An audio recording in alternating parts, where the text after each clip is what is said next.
Estamos de volta com o Pensamento Jurídico, uma produção da Magis. Hoje estamos discutindo os conceitos de paternidade biológica, responsável e socioafetiva. O nosso entrevistado é o juiz Geraldo Claré de Arantes, que é titular da primeira vara de família da comarca de Belo Horizonte, em substituição. Doutor Claré, então no bloco anterior falamos sobre essa questão da responsabilidade e a paternidade responsável, que até evita sobrecarregar a mulher. Mas quando existem aquelas situações que a mulher não quer depender do marido ou do ex-marido ou do pai dessa criança, não quer nenhum relacionamento, como é que se comporta dessa forma? Isso é fundamental que as mães entendam. Eu faço um apelo aqui, inclusive, para as mães e para os operadores do direito que nos veem e nos ouvem. O direito da mãe, o seu orgulho, o seu interesse é diferente do interesse da criança. Ela pode não querer nada do pai, não querer relacionamento com o pai, nem nada, mas ela não pode sufocar o direito do filho. Né? As leis brasileiras, a Constituição e as leis brasileiras determinam que todas as crianças e adolescentes devem ter um pai e uma mãe. Então essa mãe, para garantir, se ela ama seu filho, ela deve garantir o direito desse seu filho de ter um pai na certidão de nascimento. E hoje isso se tornou muito fácil. Né? Com o programa Pai Presente do Aqui em Belo Horizonte tem esse programa? Aqui em Belo Horizonte existe esse programa, o programa Pai Presente, que é na Álvares Cabral 200, muito bem conduzido pelos colegas que lá trabalham, assistentes sociais, psicólogos. Basta a mãe procurar esse centro, ali onde era a antiga Caixa Econômica Estadual, na Praça Afonso Arinos, que lá ela vai ter orientação. Leva algum documento? Leva a certidão de nascimento da criança. Mas também há um outro método mais fácil ainda. O CNJ determinou que todos os cartórios de nascimento do Brasil, que eles recebam a mãe. Então a mãe pode ir lá nesse cartório, dizer, olha, o nome do meu filho, o nome do pai do meu filho é fulano de tal, em segredo de justiça, ninguém vai ficar sabendo. Esse cartório vai mandar isso para a justiça, e a justiça então vai tratar disso com todo cuidado, vai chamar o pai para ver se ele aceita ou não. Em suma, a mãe deve procurar o cartório do registro civil, qualquer um. Isso tem custo para a mãe, para o filho, para o pai responsável? Não tem custo nenhum para a mãe. A certidão de nascimento é gratuita. Inclusive, se ela tiver perdido a certidão de nascimento, ela pode pegar a segunda via, que é absolutamente gratuita. Não se paga nada para fazer isso. Então, o que a mãe deve fazer para cumprir a lei e demonstrar amor ao seu filho, que é procurar o cartório do registro civil e declarar o nome do pai. E faça isso com tranquilidade, porque vai ser tratado com cuidado, com segredo, e o pai vai ser chamado para saber se ele assume ou não. Esse suposto pai, uma vez notificado, ele vai se defender ou argumentar. Muitos recorrem àquele velho argumento de que ela tinha mais de um parceiro. Isso ainda funciona? Olha, isso vem do direito romano. É o exceptio plurum concubineo. Isso é, antigamente se dizia que se a mulher tivesse mais de 2 parceiros, não se poderia fazer investigação da paternidade. Isso é mais antigo do que o arco-íris. Né? Isso não existe, foi abolido completamente pela legislação brasileira. Quanto mais hoje nós temos o DNA, que é uma prova pericial técnica que demonstra com absoluta precisão quem é o pai. Então não interessa se a mulher é uma prostituta, se ela teve vários relacionamentos amorosos ou se ela é uma mulher que teve apenas um relacionamento. O exame de DNA vai resolver isso com tranquilidade. Então fiquem tranquilas, pessoas, porque nada é feito assodadamente. Né? A justiça lida com muito cuidado, com muita calma com relação a isso, que é um assunto muito delicado.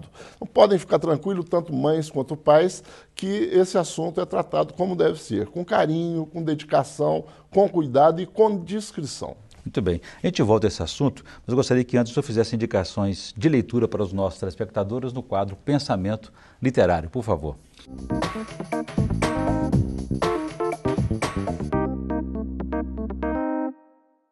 Eu sou um leitor inveterado de biografias, gosto muito de biografias de uma forma geral, então a gente gosta de livros como gosta de filhos, né? E por isso muitas vezes as pessoas não se desfazem de livros e etc. E citar apenas um seria para mim uma tortura. Eu queria dizer um livro mais ligado à realidade que nós devemos, e isso se aplica a todos, seja uma pessoa de 18 anos, um jovem, ou seja uma pessoa de 90 anos. É o livro chamado A Era dos Extremos, de Eric Hobsbawm, que conta a história do século XX. E é muito importante conhecer a história do século XX para que a gente saiba de onde nós viemos, do século XIX, do século XVIII, e para onde estamos caminhando no século XXI.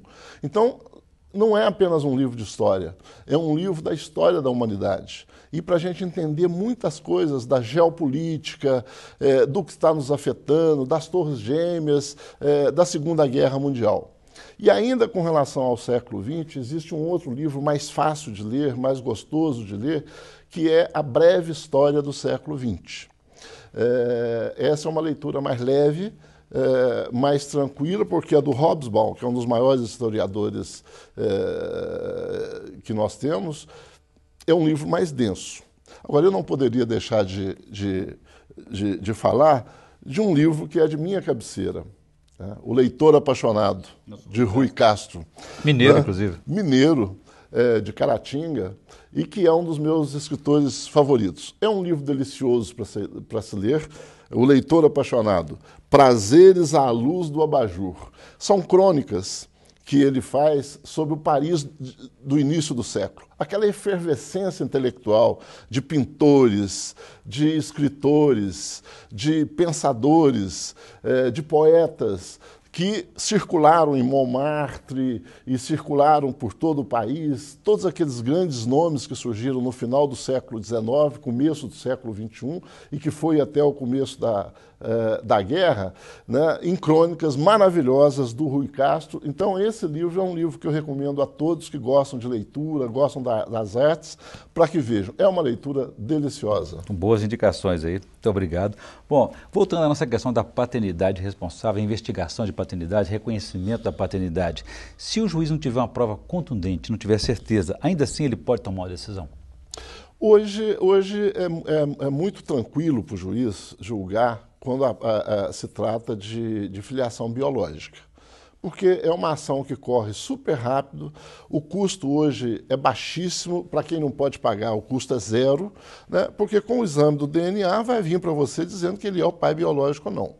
Já o reconhecimento da filiação socioafetiva já é um pouco mais delicada para o juiz. O juiz tem que coletar provas, o juiz tem que coletar depoimentos das partes, então o juiz tem que fazer com bastante calma, com bastante cautela e sempre verificando o que é melhor para a criança. É essa filiação socioafetiva ou é a filiação biológica? E isso acontece muito, porque muitas vezes é um dilema para o juiz decidir isso, porque muitas vezes uma criança foi criada com um pai socioafetivo, e aí o pai biológico, 10, 15 anos depois, descobre que ele é o pai. E ele se apaixona pelo filho ou pela filha. E vai lá e fala, não, esse filho é meu. Então, ao invés de não ter nenhum, ele passa a ter dois. E cabe ao juiz... Dois pais, no caso. Dois pais. E cabe ao juiz... E não é uma situação muito estranha às lides jurídicas, não. Embora não seja todos os dias, mas existe isso. Então, nós vamos verificar, no caso concreto, sempre o norteador desta questão, que é quais são os melhores interesses da criança. Que é bom para a criança. Muito bem. Exatamente. Eu conversei aqui com o juiz Geraldo Claré de Arantes, que é titular da primeira vara de família da comarca de Belo Horizonte em substituição. E falamos aí sobre paternidade responsável, paternidade socioafetiva e paternidade biológica ou não biológica. Bom, doutor Geraldo Claré, foi um prazer recebê-lo aqui. E até a próxima, no novo programa. Obrigado pela entrevista. Agradeço muito a oportunidade, não só desse programa que é prestigiadíssimo nos meios jurídicos, mas por essa oportunidade também de falar para as mães e para os pais sobre a importância dos direitos dos filhos de se ter um pai, além de se ter uma mãe. Muito obrigado pela oportunidade. Nós ficamos por aqui. Se você quiser participar, escreva para pensamento@amades.com.br. Obrigado e até a próxima.